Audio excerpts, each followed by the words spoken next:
नमस्कार, मैं सुनील सर, माता शारदा कौशल्या इंटर कॉलेज तिलाड़ी गाजीपुर के यूट्यूब चैनल पर आप सभी लोग का स्वागत है। मैं आज कक्षा 7 का विज्ञान चैप्टर प्रकाश से कुछ बातें आप लोग को बताऊंगा। तो सबसे पहले हम देखते हैं विज्ञान। विज्ञान शब्द जो है दो शब्दों से मिलकर बना है। विधन ज्ञान, बी मतलब होता है विशिष्ट और ज्ञान का मतलब होता है जानकारी या ज्ञान भी कह सकते हैं, यानी विशिष्ट ज्ञान को विज्ञान कहते हैं। दूसरे शब्दों में किसी वस्तु के क्रमबद्ध सुव्यवस्थित सुसंगठित ज्ञान को हम विज्ञान कहते हैं। यानी किसी वस्तु के बारे में हम लोग शुरू से जो अंत तक की जानकारी प्राप्त करते हैं उसी को हम विज्ञान कहते हैं। तो हम देखेंगे अध्याय जो है, अध्याय से प्रकाश चैप्टर से। तो सबसे पहले देखेंगे कि प्रकाश क्या होता है। प्रकाश एक प्रकार की ऐसी ऊर्जा है जो हमारे ज्ञान दृष्टि को जागृत करती है। दूसरे शब्दों में हम कह सकते हैं कि प्रकाश एक प्रकार की ऐसी ऊर्जा है जो हमें वस्तुओं को देखने में सहायता प्रदान करती है। तो प्रकाश जो है यह वैद्युत चुंबकीय तरंग के रूप में चलती है, जिसको हम अनुप्रस्थ तरंगे के नाम से भी जानते हैं। तो सबसे पहले प्रकाश में देखेंगे कि यह वैद्युत चुंबकीय तरंग के रूप में चलती है, जिसे हम अनुप्रस्थ तरंगे कहते हैं। यह वैद्युत चुंबकीय तरंग के रूप में चलती है, जिसे हम अनुप्रस्थ तरंगे कहते हैं। यह छोटे छोटे बंडल के रूप में जब आती है और जब किसी लेयर से टकराती है तो यह इसकी अवस्था में जो परिवर्तन होता है, यानी कहने का मतलब प्रकाश सीधी रेखा में चलती है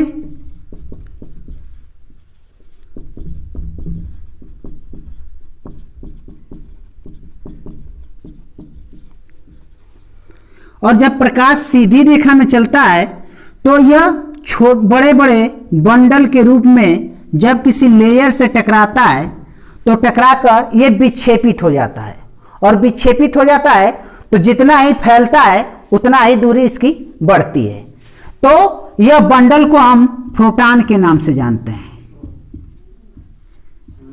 यानी हम कहने का यह मतलब है जो प्रकाश होता है यह बंडल के रूप में, फोटॉन के रूप में आकर किसी लेयर से टकराता है, परत से टकराता है, और टकराने के बाद यह क्षतिग्रस्त होता है, और जैसे जैसे इसकी अवस्था बढ़ती है वैसे वैसे प्रकाश बढ़ता जाता है।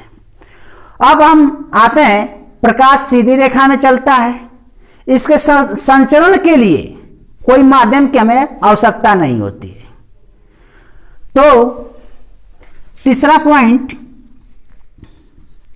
इसके संचरण के लिए माध्यम की आवश्यकता नहीं होती है। अब आते हैं प्रकाश का वेग। सबसे पहले प्रकाश का वेग की गणना जो है रोमर ने किया था। उन्होंने बताया था कि प्रकाश की चाल जो है निर्वात में सबसे अधिक होती है, यानी निर्वात में प्रकाश की चाल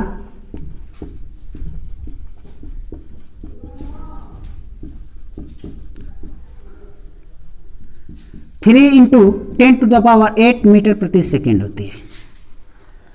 तो प्रकाश का वेग की गणना रोमर ने किया था। उसने बताया था कि प्रकाश जो होता है सबसे अधिक निर्वात में चलता है, जिसका अगर मानक देखा जाए तो 3 × 10⁸ मीटर प्रति सेकेंड होता है।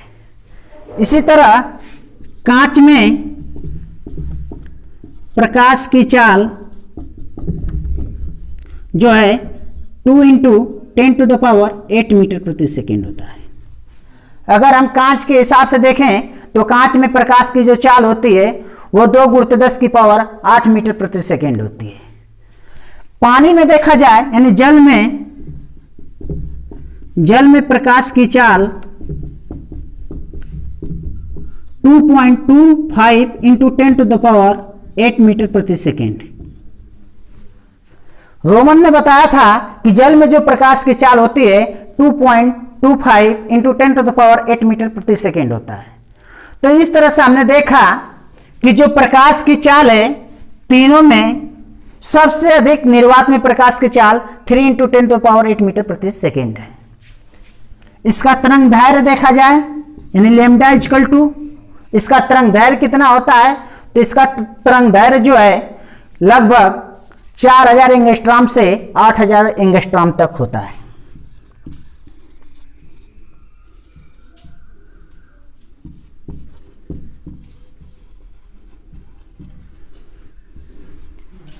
तो अब तक हम लोग कुछ चीजें जाने, जैसे कि प्रकाश क्या होता है, प्रकाश का तरंग दैर्घ्य कितना होता है, इसमें कांच में प्रकाश की चाल क्या होती है, जल में प्रकाश की चाल क्या होती है।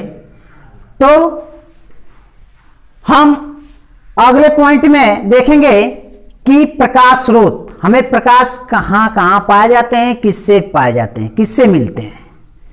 तो अगला पॉइंट है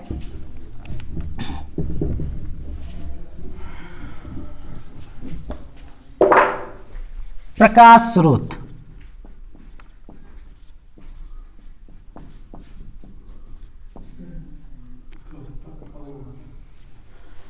प्रकाश स्रोत हमें जो है कुछ प्राकृतिक चीजों से प्राप्त होते हैं, कुछ जो है प्रकाश जो है हमें मानव निर्मित से प्राप्त होते हैं। जैसे जो प्रकाश प्राकृतिक स्रोतों से प्राप्त होते हैं उन्हें हम प्राकृतिक प्रकाश स्रोत कहते हैं, और जो मनुष्यों के निर्माण से जो प्रकाश हमें मिलते हैं उसको मानव निर्मित प्रकाश स्रोत कहते हैं। तो पहला है प्राकृतिक। प्राकृतिक में जैसे हम लेते हैं सूर्य, तारे आदि। मानव निर्मित में यानी जो मनुष्यों के द्वारा बनाया गया, निर्माण किया गया, तो मानव निर्मित प्रकाश स्रोत जैसे टॉर्च, बल्ब, मोमबत्ती आदि। तो हमने देखा कि जो स्रोत हैं, प्राकृतिक स्रोत से भी हमें प्रकाश मिलता है, कुछ मनुष्यों के निर्माण से भी हमें प्रकाश मिलता है। तो जो प्राकृतिक स्रोतों से प्रकाश हमें प्राप्त होते हैं उसे प्राकृतिक प्रकाश स्रोत कहते हैं, और जो मनुष्यों के निर्माण से जो हमें प्रकाश प्राप्त होते हैं उसको मानव निर्मित प्रकाश स्रोत कहते हैं, जैसे सूर्य और तारे, टॉर्च, बल्ब, मोमबत्ती आदि। अब हम अगला पॉइंट देखेंगे प्रकाशी माध्यम।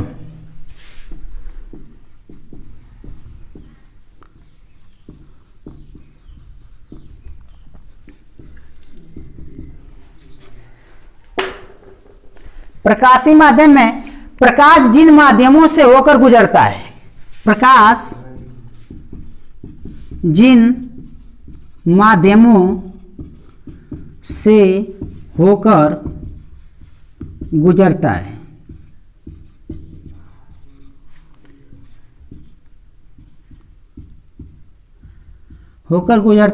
उसे प्रकाशी माध्यम कहते हैं।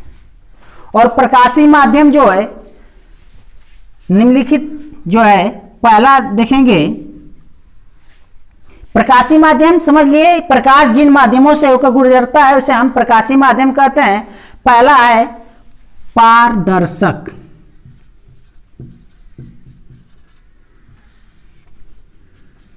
दूसरा पॉइंट है पारभाषक, और तीसरा है अपारदर्शक।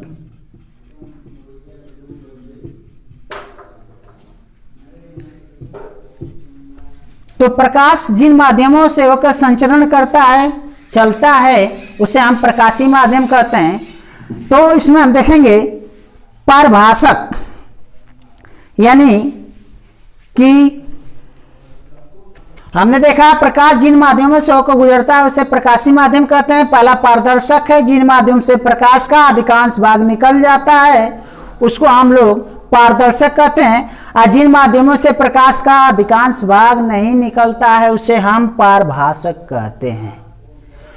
तीसरे स्टेप में अपारदर्शक, जिसमें प्रकाश का पूरा भाग आर पार न निकलता है उसे हम अपारदर्शक के नाम से जानते हैं। तब सबसे पहले अब आते हैं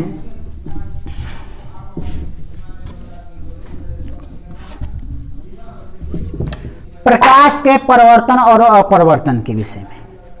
तो प्रकाश के परिवर्तन अपरिवर्तन, तो जब किसी समांग माध्यम से प्रकाश की किरणें जब किसी आपतन बिंदु पर पड़ती है और पड़ने के बाद उसका आंशिक भाग उसी दिशा में विस्थापित हो जाता है तो उस क्रिया को हम प्रकाश का परावर्तन कहते हैं।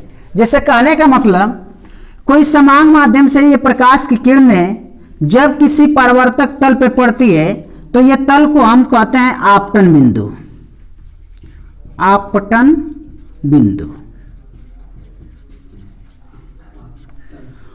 और जब किसी समांग माध्यम से आने वाले प्रकाश की किरणें जब किसी आपतन बिंदु पर पड़ती है और पड़ने के बाद उसका आंशिक भाग उसी दिशा में वापस चला जाता है तो उस क्रिया को हम प्रकाश का परावर्तन कहते हैं। तो यहां पर जो किरणें आती है इसको आपतित किरणें कहते हैं,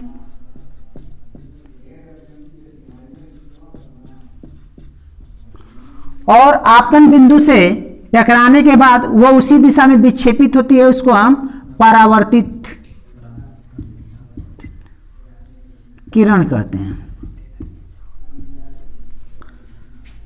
तो इसमें प्रकाश का परावर्तन,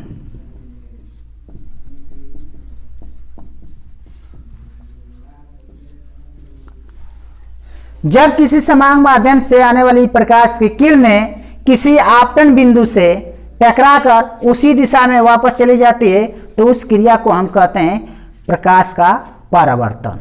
अगर इन दोनों आपतित किरण और परावर्तित किरण के बीच कोई एक काल्पनिक रेखा आपतन बिंदु पर डाला जाए तो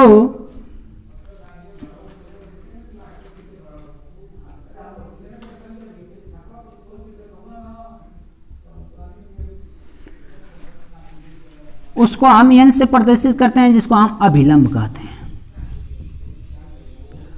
तो आपतन बिंदु पर जब अभिलंब डालते हैं तो देखते हैं आपतित किरण और अभिलंब के बीच का जो कोण होता है इसको हम आपतन कोण कहते हैं।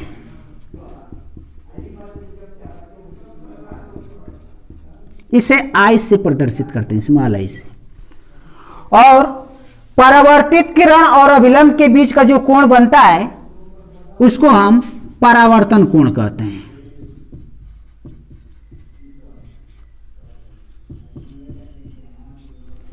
इसको हम स्मॉल आर से प्रदर्शित करते हैं। और तीनों आपतित किरण, परावर्तित किरण और अभिलंब जो है एक ही तल में स्थित होते हैं। और यहां पर देखेंगे कि जो आपतन कोण होता है वह परावर्तन कोण के इक्वल होता है, यानी हम कह सकते हैं कि कोण आई इक्वल टू कोण आर। अब देखेंगे प्रकाश का अपवर्तन।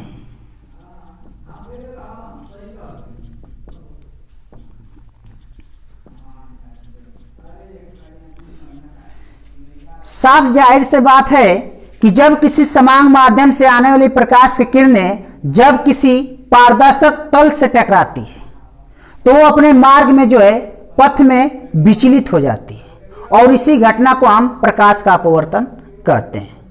इसमें दो तरह की कंडीशन पाई जाती है। एक तो वो सघन माध्यम से विरल माध्यम में आती है या विरल माध्यम से सघन अवस्था में जब जाती है। तो जब विरल माध्यम से सघन अवस्था में जाती है, ये मान लें विरल अवस्था, ये प्रकाश की किरणें आई और टकराने के बाद ये विरल से जब सघन अवस्था में पहुंचती है तो यह अभिलंब की ओर झुक जाती है, बिल्कुल सीधी नहीं निकलती है, अपने पथ में विचलित हो जाती है, पथ से विचलित हो जाती है। अगर इस पर अभिलंब डाला जाए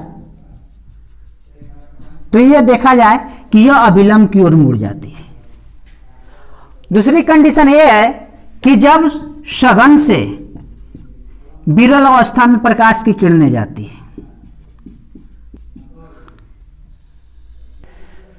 तो देखेंगे, जब जो है हमने बताया था कि विरल अवस्था से संघनन अवस्था में जब प्रकाश की किरणें जाती है पारदर्शक तल से टकराने के बाद तो अपने पथ से विचलित हो जाती है, यानी कि अभिलंब की ओर झुक जाती है। लेकिन दूसरे कंडीशन में देखते हैं, जब प्रकाश की किरणें जो है सघन से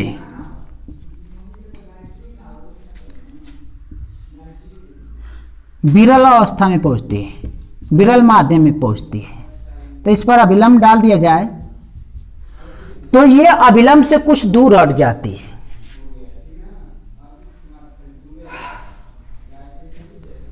तो इस तरह से कंडीशन पाया जाता है और इसको हम प्रकाश का अपवर्तन कोण कहते हैं।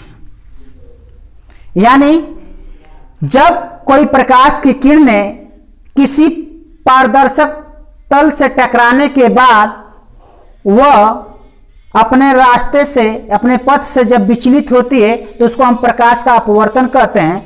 और अपवर्तन के बाद अभिलंब और अपवर्तित किरणों के बीच का जो बना कोण होता है उसको हम अपवर्तन कोण कहते हैं।